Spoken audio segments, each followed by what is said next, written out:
My daughter ripped my phone from my hands and slammed IT on the floor. With a voice full of contempt, she said, "You won't need this anymore. I'll decide what's best for you." The next day, I disappeared without a word. When she tried to find me, she panicked when she saw what I had done. My daughter ripped my phone from my hands and slammed it on the floor.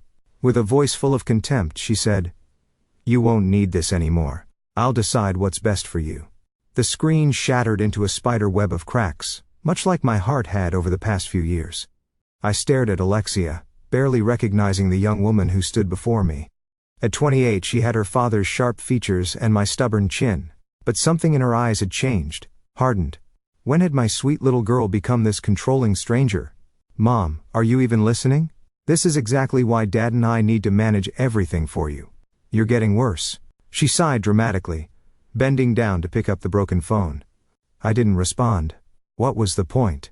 For the past year, since Robert, my husband of 30 years, had convinced Alexia I was declining mentally, they'd systematically isolated me from friends, taken control of my finances, and monitored my every move. All while I watched, silent and increasingly desperate. "We're doing this because we love you," Alexia continued, her voice softening slightly. "Dad says your paranoia and forgetfulness are getting worse. You need us." The word stung because I remembered a time when she would have defended me against anyone, even her father. But Robert had always been persuasive. As the town's most respected financial advisor, people trusted him implicitly, including our daughter, including me, until I found those transactions. "I need to rest," I said quietly, my hand shaking slightly. "I think I'll lie down." Alexia's expression relaxed. "Good idea. Dad will be home late tonight. Some emergency with the Wilsons' accounts. I'll check on you before I leave for dinner with Marcus." Marcus, her fiancé, another financial advisor who worked for Robert's firm. I'd met him 3 times. And each time, something about his easy compliance with Alexia's stories about my condition made me uneasy. I retreated to my bedroom, the one place they still allowed me some privacy, though I suspected cameras had been installed somewhere. I closed the door and sat at the edge of my bed, hands pressed against my face.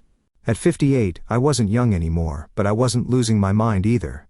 The mental decline they insisted I was experiencing was their creation, a careful fabrication that had begun shortly after I'd questioned Robert about strange withdrawals from our joint accounts. "Investment opportunities," he'd explained dismissively.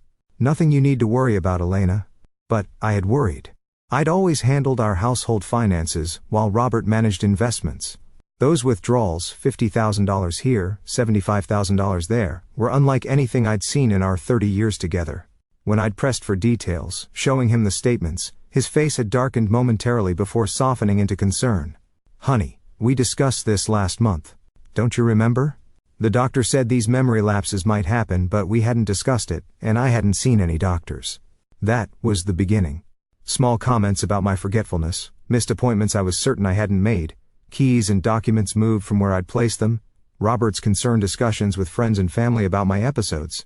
By the time I realized what was happening, it was too late. He'd convinced our daughter, our friends, even my sister Claire, who lived across the country. My attempts to explain were dismissed as confusion or paranoia, further evidence of my decline. I reached under my mattress and pulled out the small notebook I'd been keeping. Dates, conversations, bank statements I'd managed to photograph before Robert locked me out of the accounts, my evidence that no one would believe. The doorbell rang, startling me. I quickly returned the notebook to its hiding place and listened.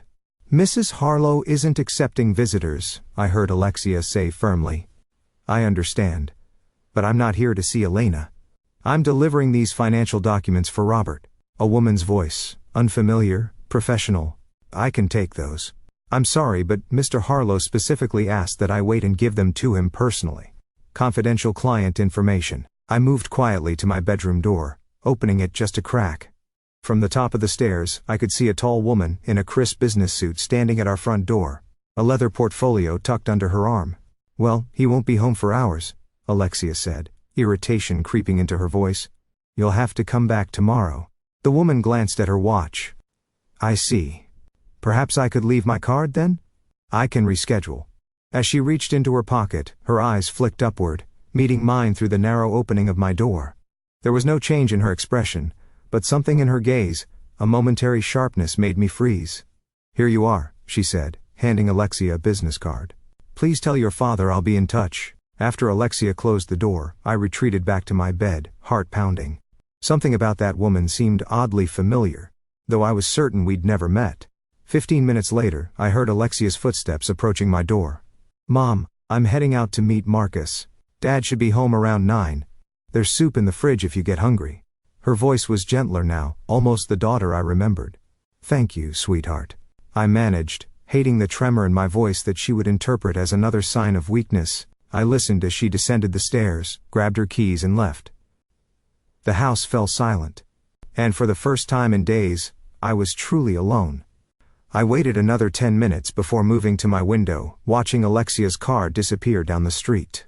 Then I pulled out my emergency burner phone purchased months ago during a rare unsupervised trip to the pharmacy, paid for with cash I'd been secretly saving from household money. I had one chance to get this right. Tomorrow, everything would change. My fingers shook as I typed out the text message I'd rehearsed countless times in my mind. Ready. 10 a.m. tomorrow. Bring everything we discussed. I sent it to the only number programmed into the phone, then deleted the message. The next morning, I woke before dawn. I showered and dressed carefully, choosing comfortable clothes and practical shoes. I packed a small bag with essentials, and the notebook containing my evidence. At 7:30 I heard Robert leave for his morning tennis game, a Saturday ritual he never missed. Alexia wouldn't arrive until around noon. She always slept late on weekends. At precisely 9:45, I walked out the front door of the house where I'd lived for 28 years, locking it behind me. I didn't look back. By the time Alexia came to check on me later that day, she would find the note I'd left on my perfectly made bed. When she saw what I had done, I knew panic would set in, not for my safety, but for what was about to be exposed. I sat in the small cafe 2 towns over, my hands wrapped around a mug of tea I couldn't bring myself to drink. The morning crowd had thinned, leaving just a few patrons scattered among the tables. At precisely 10 a.m., the bell above the door chimed. The woman from yesterday, the one who had delivered documents to my house, walked in, scanning the room until her eyes found mine. She moved with confidence, sliding into the seat across from me. "Elena," she said, not a question, but a confirmation. "I'm Meredith Hanson." Up close I could see she was perhaps 10 years younger than me, her dark hair showing only a few strands of silver. Her eyes were sharp, observant. "You were at my house yesterday," I said, keeping my voice low. "How did you know who I am?" "Your sister Claire hired me." She placed a business card on the table. "Hanson Investigations." I nearly knocked over my tea. "Claire?" "But she believes she did," Meredith corrected, "until she received this." She slid a sealed envelope across the table. Claire's handwriting marked it as returned mail. With trembling fingers I opened it. Inside was a birthday card I'd sent Claire 3 months ago, along with a handwritten letter detailing my suspicions about Robert. A letter I'd never actually mailed. "Robert intercepted it," I whispered, the pieces falling into place. "He must have been going through my things." Meredith nodded. "Claire received that envelope 2 weeks ago, forwarded anonymously. She called me immediately." "But who would?" "We'll get to that," Meredith said, checking her watch. "Right now, we need to move. Your husband has already been to the house. He found your note." My stomach clenched. In my letter, I'd written only that I needed time away to think, that I would be in touch when I was ready. I'd said nothing about my suspicions or plans. Still, Robert would know I'd escaped his carefully constructed cage. "What about Alexia?" I asked, thinking of my daughter. "He's called her. She's on her way to the house now." Meredith stood. "My car's out back. We have a lot to do today." I followed her to a nondescript sedan parked behind the cafe. As we drove, Meredith explained what she'd discovered in the 3 weeks since Claire had hired her. "Your husband has been systematically draining accounts for nearly 2 years. Not just yours, but clients' funds too. He's incredibly careful, uses shell companies, makes everything look like legitimate investments." "The Wilsons," I said, remembering what Alexia had mentioned yesterday. "He said there was an emergency with their accounts."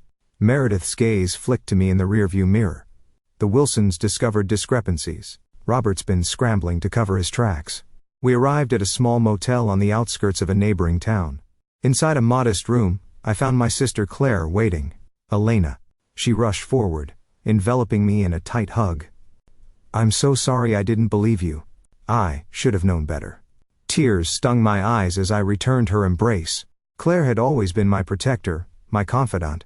Robert had managed to drive a wedge between us, but here she was when I needed her most.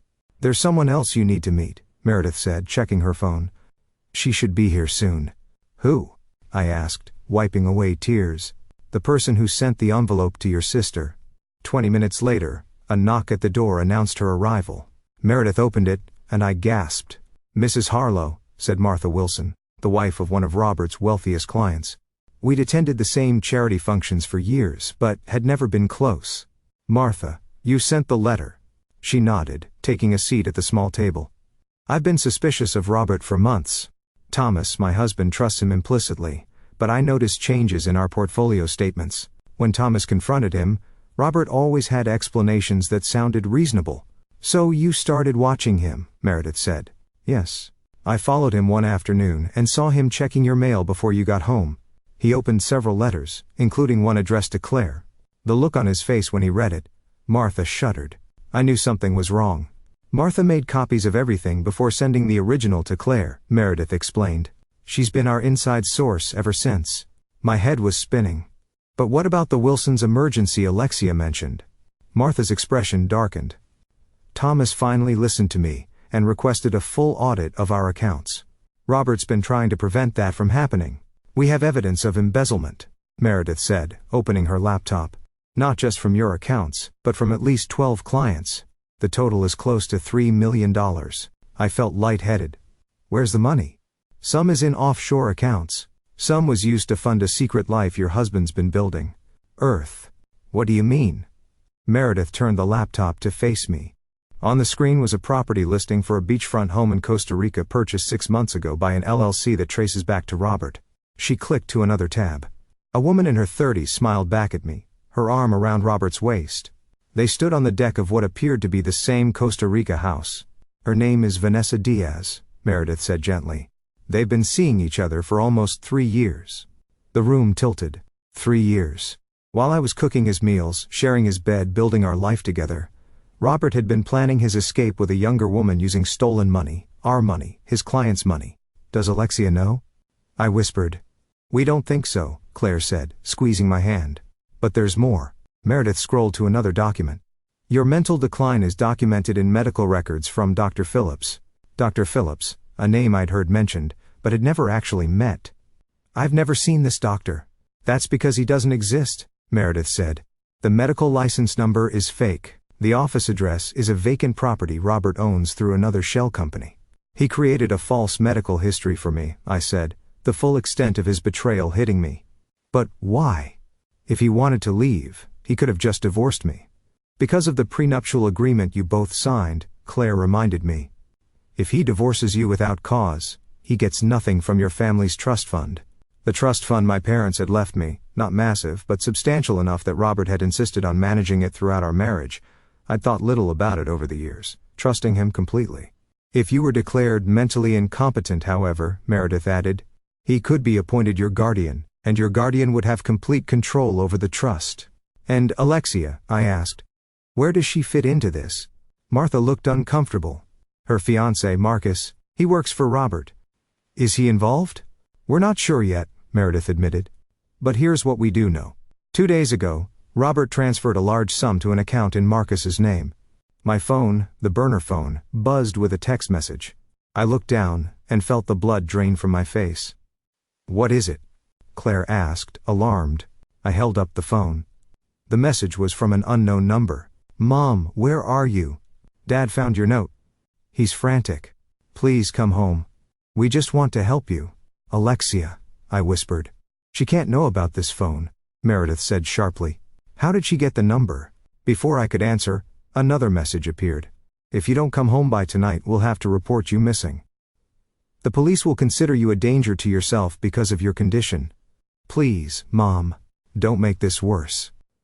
I stared at the screen, realization dawning. "Robert, it's not Alexia. It's Robert using her phone. He's threatening me and letting us know he's still one step ahead," Meredith said grimly.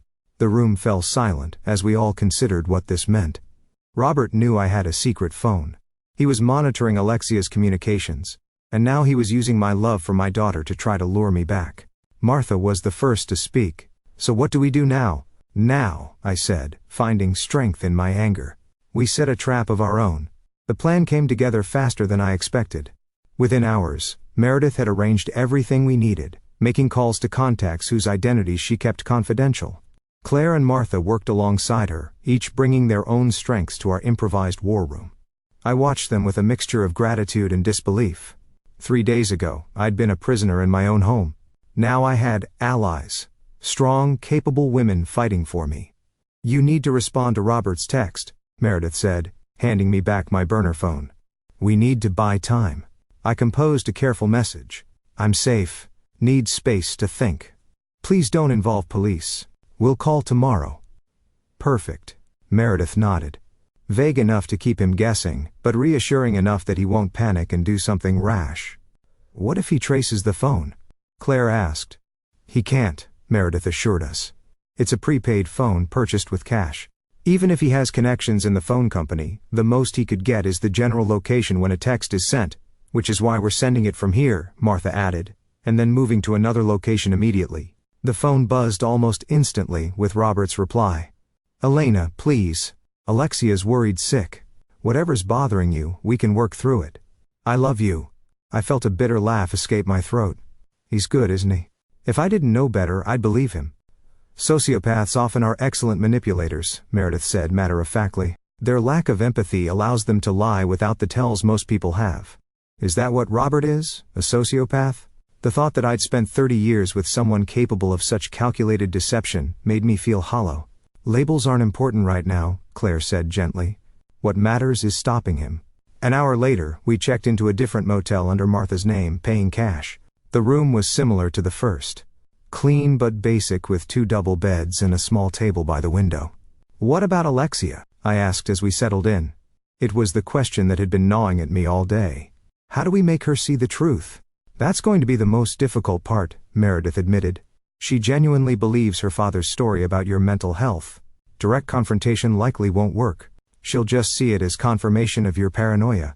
"We need evidence she can't dismiss," Martha suggested. "Something so irrefutable that even Robert can't explain it away." "The medical records," I said suddenly. "Dr. Phillips doesn't exist, right? If we can show Alexia that the doctor diagnosing me isn't real, it's a start," Meredith agreed. "But Robert could claim you're seeing a different doctor, or that you're confused about the name." "What about the offshore accounts?" Claire suggested. "Financial records proving he's been stealing?" "Again, he could claim those are legitimate investments you've forgotten about," Meredith countered. "Remember, in Alexia's mind, you're the one who's confused." Martha had been quietly typing on her tablet. "What about this?" She turned the screen toward us, showing the photograph of Robert and Vanessa in Costa Rica. "Infidelity is harder to explain away, but easier to forgive," I said quietly. "If it comes down to believing her father is unfaithful, or her mother is mentally ill, which is easier for Alexia to accept?" The room fell silent as we considered the problem. "I think we're approaching this wrong," Meredith finally said. "We shouldn't be trying to convince Alexia directly. We need to create a situation where she discovers the truth herself." "How?" I asked. "By using Robert's playbook against him." Meredith smiled grimly. "He's been gaslighting you for months, making you question your own sanity. What if we turn the tables?" Over the next few hours, our plan took shape. It was risky with multiple moving parts. But if it worked, Robert would be exposed not just to Alexia, but to everyone who mattered. That night, I barely slept. My mind racing with everything I'd learned and everything still to come. Around 3 a.m., I slipped out of bed and sat by the window, watching the occasional car pass on the highway. "Can't sleep?" Claire whispered, joining me. "I keep thinking about all the signs I missed," I admitted. "How could I have been so blind?" Claire squeezed my hand. "Because you loved him. Because you trusted him. That's not a weakness, Elena. It's what makes you human. I let him isolate me from everyone, even you, and now we're fixing that." She looked at me intently. "You're not alone anymore. Whatever happens, remember that." Morning came too quickly. Meredith arrived at 7 a.m. with coffee and pastries. Along with a middle-aged man she introduced as Detective James Fowler. "James is an old friend," she explained. "He works in financial crimes." The detective nodded at me. "Mrs. Harlow," Meredith's filled me in. "What your husband is doing crosses several legal boundaries. Embezzlement, fraud." Identity theft with those fake medical records. But we need solid evidence, I said. Yes. And we need to move carefully. If Robert suspects law enforcement involvement, he could transfer the remaining funds somewhere untraceable. Which is why today's meeting is so important, Meredith added. Are you ready? I nodded, though my stomach was in knots. At 10 a.m., I would meet Robert at a public park. My suggestion sent via text late last night. He'd agreed immediately, clearly relieved I was willing to talk. Little did he know what I had planned. 2 hours later, I sat on a bench near the park's central fountain, exactly where I'd told Robert to meet me. Meredith and Detective Fowler were positioned nearby, pretending to be a couple enjoying the morning. Claire and Martha waited in a car at the park entrance. I spotted Robert before he saw me. He was scanning the area, his customary confidence evident in his stride. When his eyes finally found me, relief washed over his features. Elena, he said, approaching cautiously. Thank God you're all right. I remained seated, my hands folded in my lap. Hello, Robert. He sat beside me, leaving a respectful distance between us. You had us worried sick. Alexia's been beside herself. Has she? I asked mildly. Or have you told her she should be worried? His expression flickered briefly before settling back into concerned husband mode. I don't understand. Why did you leave like that? If something's bothering you, we can talk about it. That's what I'm doing now, I said, talking about what's bothering me. I opened my purse and removed a manila envelope, placing it between us on the bench. Robert's eyes fixed on it, a hint of wariness crossing his face. What's this? Evidence. I met his gaze steadily. Of everything you've been doing. The mask slipped for just a moment. A flash of anger quickly controlled. Elena, you're confused. This is exactly why Alexia and I are concerned. Costa Rica is beautiful this time of year, isn't it? I interrupted. Especially that beachfront property you purchased 6 months ago. The one you visit with Vanessa. Robert went very still. I don't know what you're talking about. I think you do. I nudged the envelope toward him. It's all in there.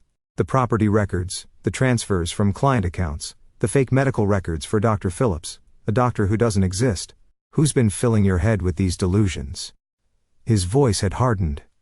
Is it Claire? I know she's always been jealous of our relationship. Stop.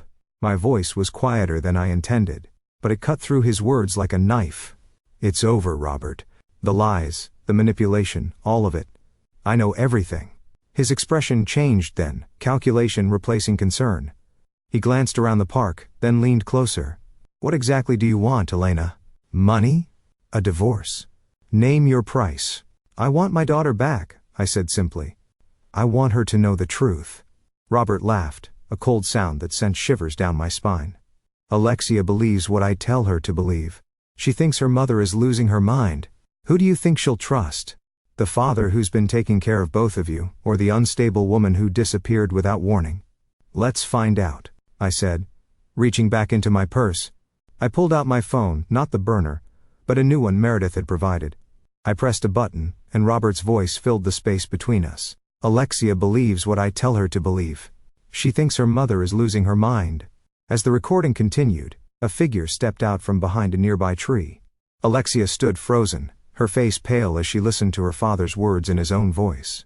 Robert's eyes widened in genuine shock. Alexia, what are you doing here? She didn't answer him. Instead, she looked at me, tears streaming down her face. Mom? Her voice broke on the word. Is it true? Everything you've been saying? Before I could respond, Robert was on his feet. Don't listen to her. This is exactly what I warned you about. She's manipulating you, using edited recordings to turn you against me. Is Dr. Phillips real? Alexia demanded, her voice stronger now. The doctor you said diagnosed Mom. Does he exist? Of course, he exists. She's seen him multiple times. Then why? Alexia said, pulling out a piece of paper from her jacket. When I called the medical board this morning, did they tell me there's no Dr. Phillips with that license number in the entire state? Robert's face contorted with rage, then quickly smoothed into a mask of paternal concern. It was fascinating and terrifying to witness his transformation, like watching an actor switch characters mid-scene. Alexia, honey, he said, his voice soft and reasonable. I don't know what your mother has told you, but you're misunderstanding the situation. Dr. Phillips might have recently changed practices or stop it. Alexia cut him off. Her hands were shaking, but her voice remained steady. I called every Dr. Phillips in the state. None of them have ever treated Mom. The address you gave me for his office, it's an empty storefront. I watched my daughter with a mixture of pride and heartbreak. She had done her own investigating, something I hadn't anticipated. Despite everything Robert had told her, some part of her had harbored doubts. Robert's eyes darted between us, calculating his next move. This is absurd. I've been taking care of both of you for years. Why would I, Vanessa Diaz? I interrupted quietly. His head snapped toward me, eyes narrowing. Your girlfriend. The house in Costa Rica. The money you've been stealing from clients to fund your new life. I reached into the envelope and pulled out several photographs. Martha Wilson has been very helpful. Martha? Robert's composure cracked. What does she have to do with this? She's been watching you, I explained, ever since she noticed discrepancies in her husband's accounts. Mom, Alexia whispered, her eyes fixed on the photos of Robert and Vanessa. How long have you known? I suspected something was wrong for months. But I only learned the full truth yesterday. I took a deep breath. Your father has been gaslighting me, Alexia, making me and you believe I was losing my mind when really he was stealing money and planning to leave. Robert suddenly lunged for the envelope, but Detective Fowler appeared beside him, grasping his arm firmly. I wouldn't do that, Mr. Harlow, he said, flashing his badge. The color drained from Robert's face. Who are you? Detective James Fowler. Financial crimes. He released Robert's arm but positioned himself between us. We have some questions about certain irregularities in your client's accounts. Robert straightened his jacket, his lawyer mask sliding into place. I'm not discussing anything without my attorney present. That's your right. Fowler nodded. But we have enough to get warrants for your financial records, your home, and your office. Perhaps you'd like to cooperate now, make things easier on yourself? This is ridiculous, Robert snarled. A misunderstanding blown out of proportion by my mentally unstable wife. Alexia stepped forward, placing herself at my side. Dad, I saw the medical records you showed me. I checked every detail. They're fake. You lied to me. For the first time, uncertainty flickered across Robert's face as he realized his daughter was slipping away from his influence. Alexia, please. Everything I've done for us, for our future. By stealing? She demanded. By lying? By making me think my own mother was going crazy? You don't understand, he said desperately. Your mother's family money is tied up in that trust. I had to what? I asked quietly. Convince everyone I was incompetent so you could control my inheritance while running off with your girlfriend? Meredith approached, standing beside Detective Fowler. Mr. Harlow, we've been building a case against you for weeks. We have documentation of transfers from client accounts to offshore entities you control. We have evidence of the falsified medical records. And as of this morning, we have testimony from Vanessa Diaz herself. Robert's head jerked up. What? She's been very cooperative, Meredith continued. Especially after learning you've been embezzling money. She thought you were wealthy from legitimate business. You got to Vanessa? His voice was barely audible. Costa Rican authorities picked her up this morning, Detective Fowler said. Seems she was quite surprised to learn about your existing family arrangements. Robert's shoulders slumped momentarily before he straightened again, his eyes calculating. Whatever you think you have, it won't hold up. I'm not saying another word without my lawyer. That's fine, Fowler said, nodding to a uniformed officer who was approaching. Robert Harlow, you're under arrest for suspicion of fraud, embezzlement and identity theft. You have the right to remain silent. As the officer led Robert away, I turned to find Alexia staring at me. Her expression, a mixture of confusion, pain and dawning horror. Mom, I'm so sorry, she whispered, tears streaming down her face. I believed him. I helped him control you. Her voice broke on a sob. I pulled her into my arms, holding her as she cried against my shoulder. You didn't know, sweetheart. He manipulated both of us, but I should have seen it. The way he was so insistent about managing your medication, about keeping you isolated for your own good, I was so stupid. No, I said firmly, drawing back to look into her eyes. You trusted your father. That's what daughters do. But you also started questioning things, didn't you? You checked on Dr. Phillips yourself. She nodded, wiping her eyes. Marcus told me I should trust Dad completely, that questioning the doctor would just upset you unnecessarily, but something felt wrong. She paused, her expression hardening. Marcus, did he know? Was he part of this? We're not sure yet, I admitted. But Detective Fowler will be looking into that too. Claire and Martha approached us cautiously. Alexia looked surprised to see my sister. Aunt Claire? What are you doing here? Helping your mom, Claire said simply, giving Alexia a gentle hug. And this is Martha Wilson. She's been instrumental in uncovering what your father was doing. Alexia stared at Martha with dawning recognition. Mrs. Wilson, you and Mr. Wilson were at our house for dinner last month. Martha nodded. That's when I became certain something was wrong. I saw how your father treated your mother, the constant corrections, the little comments undermining her. It reminded me of my first husband. She touched Alexia's arm gently. Aborners don't always use their fists, dear. Alexia flinched at the word abattir, but didn't contradict it. What happens now? She asked instead. Now we go home, I said firmly. We reclaim our lives. The days that followed were a blur of police interviews, meetings with financial investigators, and uncomfortable revelations. Marcus, it turned out, had indeed been aware of at least some of Robert's schemes. The money transferred to his account was intended as a handling fee for helping maintain the fiction of my mental decline.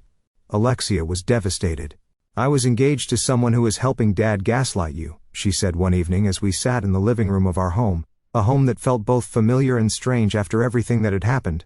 He manipulated you too, I reminded her, though I couldn't help the anger that surged when I thought of how Marcus had encouraged her to doubt me, to report my every word and action to Robert. I've been such a fool, she whispered. We both were, I admitted, but now we know better. A week after Robert's arrest, Alexia moved back home temporarily to help me sort through the financial mess he'd left behind. With Meredith and Detective Fowler's help, we were gradually untangling Robert's web of deceit. Some of the money had been recovered, though much was still missing. There's something I need to show you, Alexia said one afternoon, her expression serious. She led me to her father's home office, a room I'd been avoiding. From a hidden compartment in his desk drawer, she pulled out a small black notebook. I found this yesterday, she explained, placing it in my hands. I think you should see it. I opened the notebook, my blood running cold as I read the first page. In Robert's precise handwriting was a detailed list. Elena's behaviors to document, forgetfulness, move keys, wallet, phone regularly, confusion, change plans without telling her, then act concerned when she's unaware. Paranoia. Mention conversations that never happened. Each page that followed contained dated entries, a meticulous record of how he'd systematically gaslighted me for months. The final pages held something even more chilling. A timeline for having me declared legally incompetent with Alexia named as Key-O guardian alongside Robert. The last entry was dated just 3 days before I'd left. A. Fully committed to the plan. Appointment with Judge Morris scheduled for next month. E. Showing increasing signs of distress. Perfect timing. After guardianship secured, Phase 2 begins. I closed the notebook, my hands trembling not with fear now, but with anger. What was Phase 2? Alexia asked quietly. I looked up at my daughter, seeing the guilt and pain etched in her features. She had been a pawn in Robert's game just as I had. I don't know, I said truthfully, but I think we need to find out. 6 months after Robert's arrest, I sat in the courthouse waiting room, smoothing my hands over the fabric of my new dress. The preliminary hearings had dragged on for months, but today would bring closure. Robert's plea deal was being finalized. Nervous? Alexia asked, taking the seat beside me. She looked professional and poised in her tailored suit, though I could see the tension in her shoulders. A little, I admitted. But ready for this to be over, Detective Fowler approached us, his expression serious but satisfied. Mrs. Harlow, Alexia, the judge has accepted the plea agreement. Your husband will serve 7 years for fraud and embezzlement, with additional time for identity theft and falsifying medical records. Relief washed over me. Thank you, Detective, for everything. You did the hard part, he said with a gentle smile. Standing up to him took real courage. After he left, Alexia squeezed my hand. I still can't believe we found out what Phase 2 was. I nodded grimly. The investigation had uncovered insurance policies Robert had taken out on me. Policies that would pay millions upon my death. The timing of these policies, coupled with his research into undetectable poisons found on his laptop, painted a chilling picture of what might have happened had I not escaped when I did. Let's not think about that today, I said firmly. Today, we focus on moving forward. Meredith joined us carrying a folder. The forensic accountants have traced nearly 80% of the missing funds, she reported. Most of the clients will recover the majority of their investments. And Vanessa? Alexia asked, cooperating fully in exchange for immunity. She claims she had no knowledge of Robert's crimes, but Meredith shrugged skeptically. It doesn't matter, I said. She's out of our lives now. As we left the courthouse, I felt a weight lifting from my shoulders. The nightmare wasn't completely over. There would still be civil suits, financial matters to resolve, and emotional wounds to heal, but the worst was behind us. Mom, Alexia said as we walked to the car. There's something I need to tell you. The serious tone in her voice made me pause. What is it, sweetheart? I've been offered a job with Detective Fowler's department in victim advocacy, working with people who've experienced financial abuse and fraud. Pride swelled in my chest. That's wonderful. I want to help people like us, she continued, her eyes bright with purpose. Make sure they know they're not alone. Help them navigate the system. She hesitated. But it means I won't be moving back home permanently. Of course, I said, though a small part of me had hoped she would stay longer. You need your own life, your own space. What about you? She asked. Will you be okay in that house alone? There are so many memories. I smiled. Actually, I'm selling the house. You are? She looked surprised.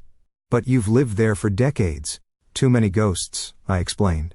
Besides, I've found a smaller place closer to Claire. It's time for a fresh start. Later that evening, Alexia and I invited Claire, Meredith and Martha for dinner at my home. One of the last meals we'd share there before the sale was finalized. As I set the table in the dining room where Robert and I had hosted countless dinner parties over the years, I reflected on how much had changed. Need help? Martha asked, entering with a bottle of wine. Just finishing up, I said, arranging the silverware. Thank you again for everything. If you hadn't noticed Robert tampering with my mail, she waved away my thanks. I know what it's like to have someone make you doubt yourself. My first husband was a master at it. She set the wine down, her expression thoughtful. You know, when I first met you at those charity functions, I always thought you seemed constrained somehow, like you were holding yourself back. I was, I admitted. Robert always had very specific ideas about how I should behave, what I should say. After a while, it became second nature to filter everything through his expectations. And now? She asked. I smiled. Now I'm discovering who I am without those filters. It's liberating. The doorbell rang, announcing Claire and Meredith's arrival. Soon the dining room was filled with conversation and laughter, a stark contrast to the tense, controlled dinners of the past. A toast, Claire said, raising her glass as we finished the main course. To my brave sister, who refused to be silenced. To Mom, Alexia added, her eyes shining with tears and pride. Who taught me what real strength looks like. To all of you, I countered, looking around at these women who had formed an unexpected circle of support around me for helping me find my voice again. After dinner, as we moved to the living room for coffee, I noticed Alexia lingering by the family photos on the mantelpiece. I joined her looking at the carefully curated images of our perfect family life. It's strange, she said softly. Looking at these now, I can see how controlled everything was, how Dad positioned us exactly how he wanted, made sure every picture told the story he wanted to tell. The perfect family, I murmured. I'm so sorry I didn't see through it sooner, she said, turning to me. When you first started questioning things, I just accepted Dad's explanation that you were confused. I should have stopped. I interrupted gently. We've been through this. You were manipulated too. The important thing is that when you had reason to doubt, you investigated. You found the truth. She nodded. Though I could see the guilt still lingered. Have you thought about what you'll do next, besides moving? Actually, yes. I smiled, feeling a flutter of excitement. I'm going back to school. School? Alexia looked surprised. For my master's in art history. I started the program before I met your father, but never finished. It had been one of the first things Robert had subtly discouraged after our marriage, suggesting it was impractical, that I should focus on building our home instead. Mom, that's amazing. Alexia hugged me tightly. You'll be brilliant. Later that night, after everyone had gone, I sat alone in my bedroom, looking at the empty spaces where Robert's things had once been. The police had taken some items as evidence. I'd donated or discarded the rest. My phone chimed with a text message from an unknown number. My heart skipped a beat as I opened it. Elena, it's David Wilson. Martha gave me your number. I heard what happened with Robert. Would you like to meet for coffee sometime? Just as friends. No pressure. David Wilson, Martha's brother-in-law. a quiet, thoughtful man I'd met briefly at charity events over the years. A widower who taught literature at the local university. I remembered his kind eyes, his genuine interest when I'd mentioned my love of art history. I found myself smiling as I typed a response. Coffee sounds wonderful. How about Tuesday? Setting the phone down, I moved to the window and looked out at the night sky. Tomorrow would bring more meetings with lawyers, more paperwork, more steps in the long process of disentangling my life from Robert's web of deceit. But for the first time in years, I felt truly free. 3 weeks later, I stood in the empty house for the last time. The furniture had been sold or moved to my new apartment.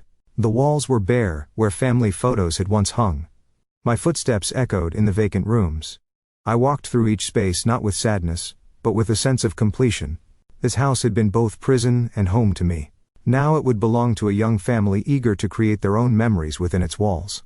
In the kitchen, where I'd prepared thousands of meals, where Robert had first begun criticizing my forgetfulness when I couldn't find items he deliberately misplaced, I placed a small envelope on the counter. Inside was a note for the new owners wishing them happiness and harmony in their new home. My phone buzzed with a text from Alexia, waiting outside whenever you're ready. Everything okay? I typed back. Just saying goodbye. Be right out. As I walked toward the front door, I caught sight of my reflection in the hallway mirror, the last item still hanging on the walls. I paused, studying the woman looking back at me. My hair had more silver than it had 6 months ago, and fine lines had deepened around my eyes. Evidence of both stress and newfound laughter, but there was something else there too. A steadiness, a quiet confidence that had been missing for so long I'd forgotten it was ever part of me. Goodbye, I said softly to the empty house. To the woman I'd been. To the life I was leaving behind.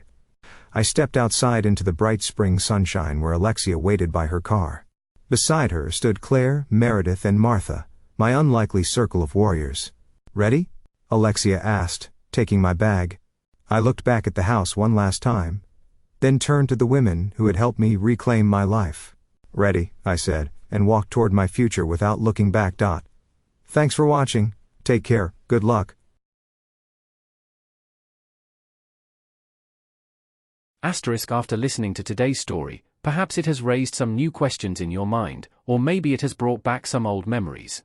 Every day on Reddit, new experiences and moments create fresh stories, and they connect all of us. Everyone has their own unique journey in life, and we all try to understand the world in our own way.